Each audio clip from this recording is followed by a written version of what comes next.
La entrevista Prime.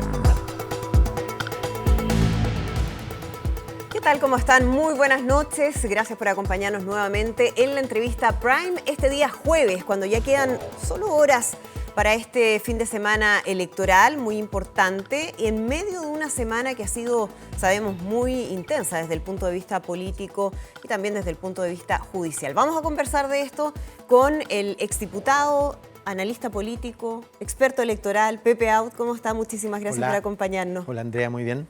Bueno, y la pregunta que probablemente muchos están haciendo por estas horas tiene que ver con el impacto que el caso Monsalve pueda tener en esta elección. ¿Es un tema a la hora de la definición de un voto, por ejemplo, para un alcalde o para un concejal? ¿En verdad? Sí. Creo que si algo impacta es por efecto acumulativo de los escándalos del sistema político sucesivos. Audio, Hermosilla, Chadwick, La Cubillos, suma de todo. En fin, va generando mayor distancia y mayor propensión entonces al voto blanco y nulo. Yo no creo que perjudique a alguien en particular. Cuesta hacer un link, un vínculo entre algo que pasa acá en La Moneda y la razón por la que yo voto por ti, alcaldesa o alcalde o candidato a alcalde y alcaldesa. ¿Eso hablando de elecciones que son más locales? Claro, si fuera una parlamentaria... si se tratara de una elección presidencial y estuviera claramente vinculado a un campo, por supuesto afectaría. En particular a un gobierno que quiere darse continuidad, una cosa de este tipo. No por el hecho de lo que habría hecho, la justicia tendrá que determinar el ex subsecretario Monsalve, sino más bien por la reacción del gobierno. Porque pasa a ser de un hecho policial a un hecho político. Desde el momento en que habla el presidente, desde el momento No, en anteriormente, desde el momento en que tarda demasiado tiempo. Desde la primera declaración, Obvio, digamos, de la ministra Toá lógico. respecto al tema. De ahí en adelante. Primero la distancia entre el conocimiento de la situación y la renuncia. Luego el haber permitido que el subsecretario haga uso y abuso de su condición para proteger su situación judicial. Luego el uso de recursos públicos para trasladarlo a Concepción, ida y vuelta a avisarle a la familia. Y luego, por supuesto, esa conferencia de prensa inédita que va a quedar en los anales, en realidad, para los cursos de lo que no hay que hacer en materia de gestión de crisis en las universidades. No te quepa ninguna duda. ¿No? De todas maneras, algo que ha llamado muchísimo la atención, que ha sido analizado desde el oficialismo y que solamente... hay acuerdo respecto a lo mal que funcionó, más allá de cuál haya sido la intención del presidente, que él insistía en esta idea de total transparencia y total honestidad y por eso esa disposición a contestar preguntas. Ahora, pero déjame decirte, porque hay algo adicional al impacto que tú preguntabas, que es lo que yo llamaría la moral de las tropas. Evidentemente, la moral del oficialismo había crecido en la medida que aumentaba la depresión de la oposición, producto de la sucesión, ¿cierto?, de acontecimientos ocurridos dentro del mundo opositor, y eso había subido la moral. Esto viene a pegarle en la línea de flotación, porque toca un nervio muy sensible, dos nervios muy sensibles. Primero, este gobierno llegó para terminar con los abusos de poder, y aquí hay abusos de poder manifiesto. Y segundo, el respeto a los derechos y la promoción del rol de la mujer y de la igualdad de la mujer en la sociedad. Y que son dos temas muy sensibles, y yo creo que su electorado y su base militante obviamente se vio golpeada por este acontecimiento. Ahora usted decía, llegaban a esta elección, antes del episodio de Manuel Monsalve, con la moral más alta. Se hacían ciertas predicciones, que podía esto tener resultados desde el punto de vista electoral, que podía irle al oficialismo mejor de lo que inicialmente pensaban, en fin. Pero usted también dice que este caso en particular no golpearía. Y los anteriores al sector. tampoco. Por lo tanto, era una, digamos, sensación un poco creada más que con base en la realidad. Absolutamente. Así como hoy día la oposición se ilusiona de que esto le va a golpear al gobierno en la elección, el gobierno se ilusionaba con que Audio, Hermosilla, Cubillos le iba a golpear. Pero en los números eso no. Por supuesto no le va a golpear a necesariamente Cubillos en su elección, no tanto como para que pierda, pero obviamente no va a sacar el porcentaje que pretendía sacar. Porque era un caso personal, Directo. en el fondo. Directo, A una obviamente lo candidata. que se vio afectado es la candidata, la imagen, el juicio que tiene la gente sobre la candidata. Pero al gobierno le va a ir mejor de lo que la gente pudiera creer, producto de que tiene el doble de rechazo que de aprobación. Pero ¿sabe por qué no le va a ir mal? Porque enfrenta la elección en una asimetría gigantesca con la oposición. Tiene 2,5 veces más alcaldes que la oposición. Y como tú bien sabes, la probabilidad de que un alcalde se reelija siempre es mayor que la probabilidad de que un desafiante gane la elección. Los incumbentes famosos. Agrégale el hecho de que la oposición en muchas comunas está dividido en varias candidaturas, dilapidó la posibilidad de tener un mejor resultado. Claro, estaba pensando en cómo desde la oposición estaban ya en estas últimas horas, ¿no?, tratando de sacar algún tipo de ventaja a propósito de la situación de Manuel Monsalve. Uno escuchaba y uno escucha ahí la campaña, por ejemplo, radial de Guillermo Ramírez, presidente de la UDI, diciendo, bueno, el tema de la seguridad, que es el que más le importa a los chilenos, quién era el máximo encargado de seguridad, ¿en qué estaba? Ese tema, vincularlo con el tema de la seguridad, que efectivamente, según todas las encuestas, es el que más preocupa a la gente, ¿es una lectura que no se alcanza a hacer? O sea, se está tratando de instalar ese mensaje, pero no necesariamente el electorado ha hecho esa lectura respecto al tema de Monsalve. Manuel Monsalve era, paradojalmente, la persona mejor evaluada del gobierno en relación con el orden y la seguridad. Yo diría incluso que era como la tabla de salvación del gobierno. De hecho. El que salvaba los muebles en el periodo en que, el orden no estaba dentro de las prioridades del gobierno. Después se empezó a poner en las prioridades del gobierno, particularmente después del plebiscito del 2022, y empezó a haber una mutación del gobierno para sintonizar con las preocupaciones ciudadanas. Pero ¿sabes qué? Yo estudié 82 comunas, las comunas mayores de 50.000 electores, que representan 72% del universo electoral. Y vi los Facebook, los Instagram, las trayectorias de los 435 candidatos de eso. ¿Y sabes qué? Ninguno habla de gobierno. No existe el gobierno en la campaña. Claro. No existe, como nunca antes. De hecho, no hay fotos. No hay fotos de ningún candidato oficialista con nadie. Y fíjate que todos los candidatos hablan de seguridad y de listas de espera. O sea, los temas que y por lo tanto, al final lo que hace la diferencia es la confianza que tenga el electorado y la trayectoria de cada uno y las clientelas también, porque los alcaldes tienen sus propias clientelas que trascienden con mucho. Piensa tú, cuando se le quema la casa a una familia y llega el alcalde con las ayudas, sí, pues. ¿Qué le va a importar a esa familia de qué partido o de qué sector político es ese alcalde? Claro. Queda agradecida para siempre y vota, particularmente en las comunas medianas y pequeñas. En las comunas grandes, la proporción de personas que son directamente beneficiadas por un municipio es muy pequeña, particularmente con el cambio electoral, que incorporó a todos los ciudadanos. Antes las campañas eran para conquistar, en el fondo, ¿qué es lo que tenía que hacer un alcalde? Movilizar a los suyos para que fueran a votar. Y con eso era. Y ahora tiene que conquistar un electorado que no está ni con él ni con los otros. Y tiene que convencerlo. Y eso es lo que explica, fíjate, esta especie de acrobacias de algunos que han cambiado completamente de switch y que hoy día están hablando de cosas de las que jamás hablaron e incluso abominaron de esas cosas, hoy día son temas centrales. Quiero entrar en el detalle de algunas de esas comunas que es bien interesante revisar, pero antes de eso me gustaría explicar, o más bien que usted nos explique, el tema de los votos nulos y blancos, porque usted decía al inicio toda esta seguidilla de escándalos, más que un solo caso, y más que perjudicar a un solo sector, sí va a aumentar el número de nulos y blancos. ¿En qué proporción? ¿Cuánto más podría ser? Mira, porque ya había una sensación como claro, de desapego, ¿no? Desafección. El voto obligatorio tiene la virtud de que aumenta naturalmente la participación válida. Es decir, en las 3 elecciones que ha habido con voto obligatorio, participó pero muchísima más gente que en las más participativas anteriores. El récord lo habíamos tenido con la segunda vuelta presidencial de Boris Kast, que participaron 8,2 millones de personas válidamente emitidos.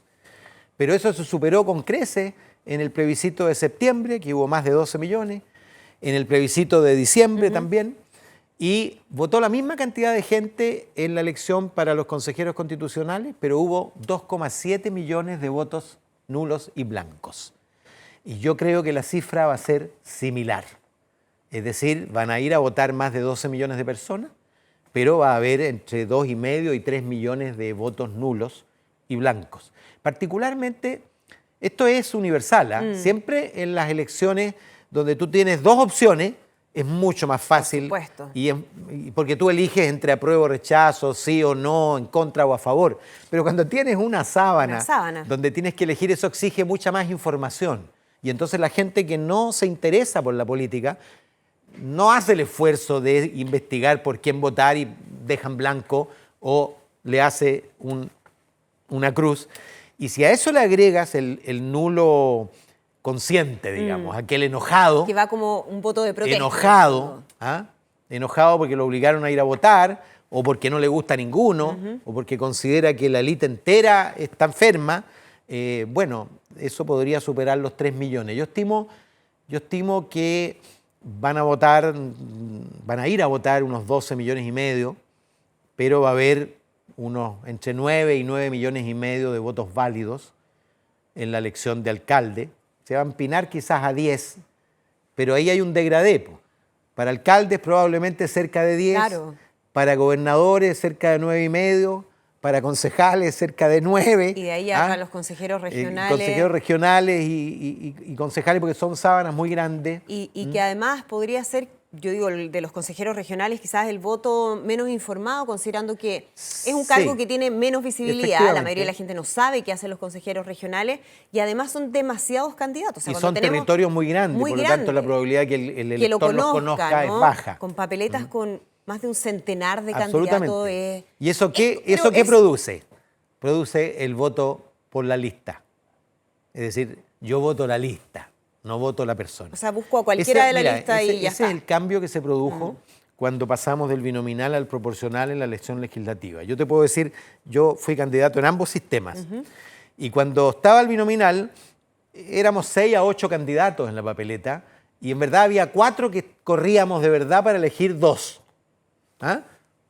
El PPD, que era yo, contra la ADC, y el RN contra la UDI. Claro. Y esa era la disyuntiva. Eso era simple. Y por lo tanto la probabilidad de que el elector te conociera, viera tu sonrisa, tu carisma, tu discurso, en fin, era altísima. En cambio te puedo decir que en la última había más de 90 en mi distrito y yo estaba ahí entre medio de la lista porque era independiente y me encontré con muchos electores las semanas siguientes que me decían ¿por qué no fue candidato don Pepe? ¿Te fijas? Porque sí, es muy difícil. Eso hace, fíjate, que la gente vote por la lista parlamentaria de su candidato presidencial. Por eso que uno veía así en algunos afiches ahí a los candidatos. Sí, por supuesto, porque esa es la elección que tira el resto. Y esa es la razón. También un vínculo con el alcalde o la alcaldesa. Obvio. Y esa es la razón porque las fuerzas nuevas, porque tu republicano, va a estar sí o sí en la papeleta presidencial.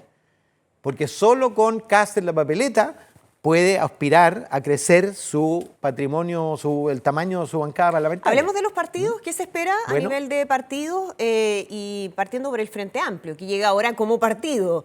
Pese a todo, pese a los problemas que ha tenido que enfrentar el gobierno, el presidente Gabriel Boric, en fin, algunos de sus ministros, ¿debiera tener un resultado más bien positivo? Yo creo que primero se va a convertir en el principal partido del oficialismo.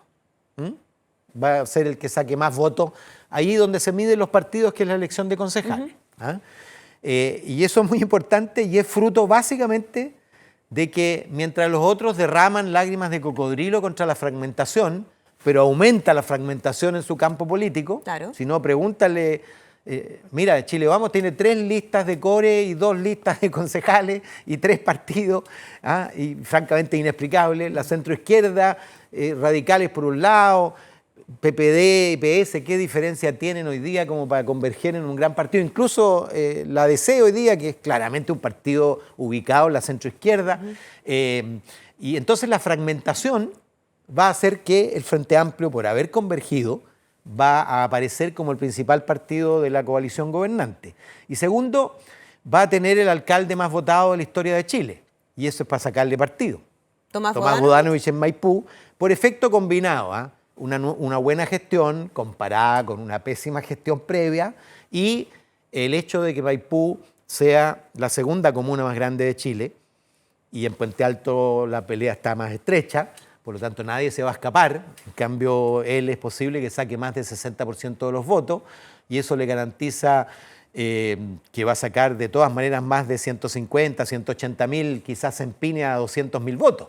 Nunca un alcalde ha sacado tal cantidad de votos. Si eso es así, se perfila... Aunque pierda algunas comunas el Frente Amplio. Sí, pero en el caso de Tomás Bodanovich sí es así, porque la verdad es que todo hace parecer, uno no se puede adelantar, pero que no estamos discutiendo aquí si es que va a ganar o no, sino que por cuánto va a ganar. Exactamente. Si es que se transforma en la primera mayoría nacional, ¿se perfila como una candidatura presidencial Tomás Bodanovich? Aunque él haya dicho que no, que está en otra cosa. De futuro.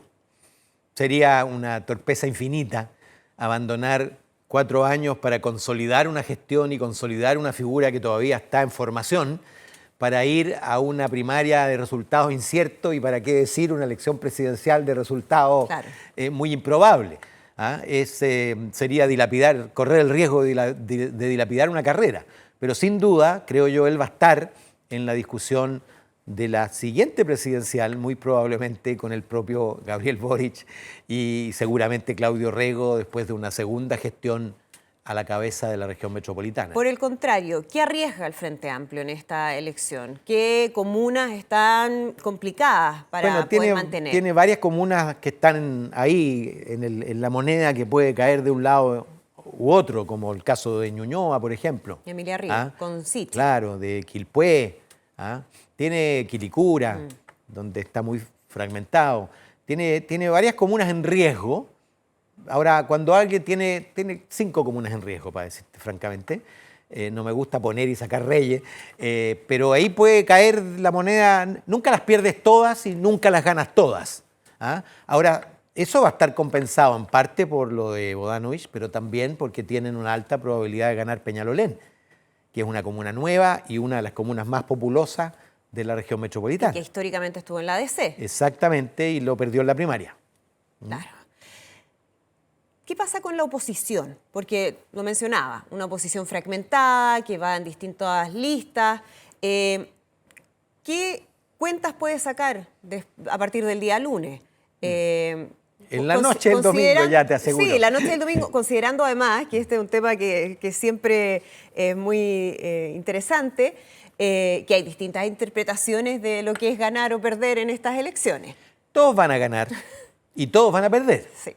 Porque no es una elección, son 345 elecciones de alcalde, 16 elecciones de gobernadores regionales, 2.252 elecciones de concejales y 302 elecciones de consejeros regionales. Entonces, claro, algo bueno, algo va a sacar cada uno. Vas a encontrar, pero todos van a perder algo.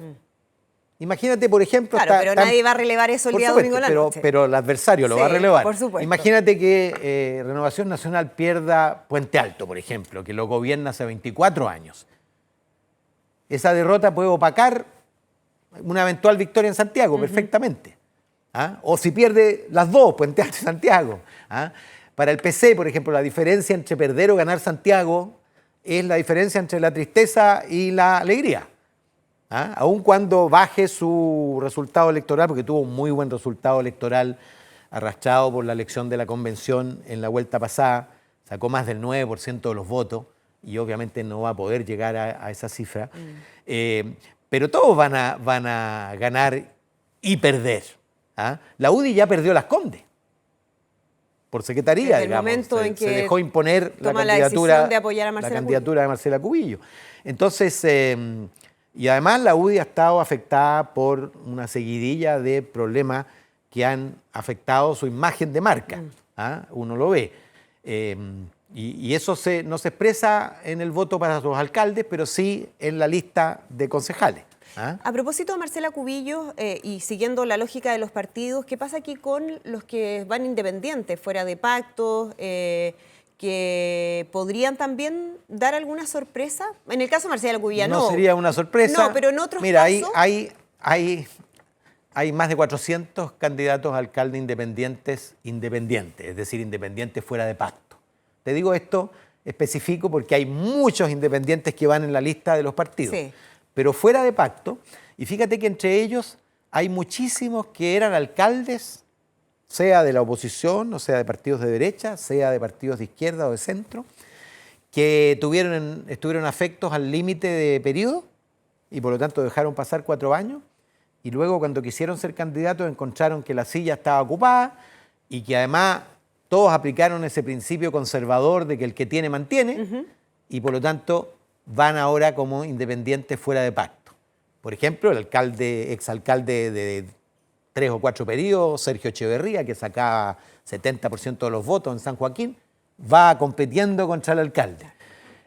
Santiago Rebolledo, lo mismo en La Cisterna, va compitiendo contra el alcalde que va por la lista, por el partido de Hirsch, Acción Humanista. Y así... Cristian Vittori en Maipú. Hay montones. Ahora, son nombres que, si bien van como independientes fuera de pacto, tienen una vinculación con el territorio, con la comuna. Por lo tanto, supuesto. Son figuras que tienen posibilidades. Claro, ¿no? El caso, creo yo, de Vittori, que ya fue candidato a alcalde considerando la vez lo que pasada, hablábamos recién la de vez Tomás pasada Bodanovich. ya perdió. Sí, pero sí otras figuras. Pero Sergio Echeverría, Santiago Rebolledo y hay muchos otros que no compitieron, es decir, no perdieron la elección, sino que les afectó la ley del límite a los periodos y sacaban buenas votaciones.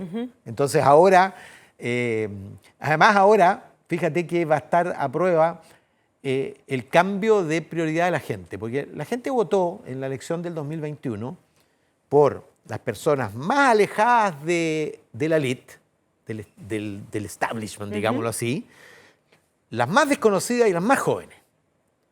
Y yo creo que ahora la experiencia, la trayectoria van a tener una valoración distinta que la que tuvieron en la elección pasada. Pero la independencia puede que sí sea La independencia sigue siendo valorada, pero claro, ellos vienen como independientes. Ahora, hay tanta gente que hace campaña como independiente que yo he escuchado a algunos decir: soy 110% independiente, para diferenciarse del resto. Pepe, para ir cerrando, ¿cuáles son, a su juicio, las batallas más reñidas, donde podríamos realmente tener sorpresas, donde hay que estar ahí mirando con atención? Bueno, Santiago, Ñuñoa, Valparaíso, son comunas, Concepción, son comunas claves, Puente Alto, que determinan la imagen, la percepción de triunfo o de fracaso. Si todas esas cayeran para el gobierno, bueno, Puente Alto no va a caer para el gobierno si es que pierde la oposición, va a caer en un independiente, claro, que, es un independiente, que no es oficialista, o Calarruilá, que no es oficialista, y que no va a ir a la moneda seguramente a ser recibido. Porque el punto es eso, ¿qué va a tener el presidente para recibir mostrar esa noche? Y yo te puedo decir que siempre tiene algo. Yo recuerdo, yo soy concertacionista, fui concertacionista, cuando estaba Bachelet, el 2008, la elección municipal, por primera vez la Concertación perdió frente a la derecha la elección de alcaldes por 150.000 votos y pasó a gobernar más chilenos que el gobierno. Eso es lo más relevante, entre paréntesis, en perspectiva de futuro. Y fíjate ¿qué celebramos? Que habíamos ganado en concejales por 500.000 de votos y que Orrego y Undurraga habían conquistado Peñalolén y Maipú. Justamente. Y claro, habíamos perdido una cantidad impresionante de comunas, incluyendo Santiago, pero siempre hay algo para celebrar. Seguro. Ahora, lo que yo terminaría diciéndote, que aquí no termina, porque en la mayor parte de las regiones va a haber segunda vuelta. Sí, en la y el 24 de noviembre, ahí sí que va a haber una elección más política entre gobierno y oposición, porque va a haber solo 2 candidatos, normalmente uno de gobierno y uno de oposición, y ahí no va a ser muy fácil sacarse el pillo de que aquí no corre gobierno-oposición. Tal cual. Bueno, lo vamos a estar analizando, por supuesto, a partir de ese mismo domingo en la noche. Pepe Out, muchísimas gracias por acompañarnos y conversar con nosotros aquí en la entrevista Prime. Nosotros nos despedimos. Muchísimas gracias a ustedes también por seguirnos y los dejamos invitados a continuar informándose en nuestro canal Mega Noticias Ahora.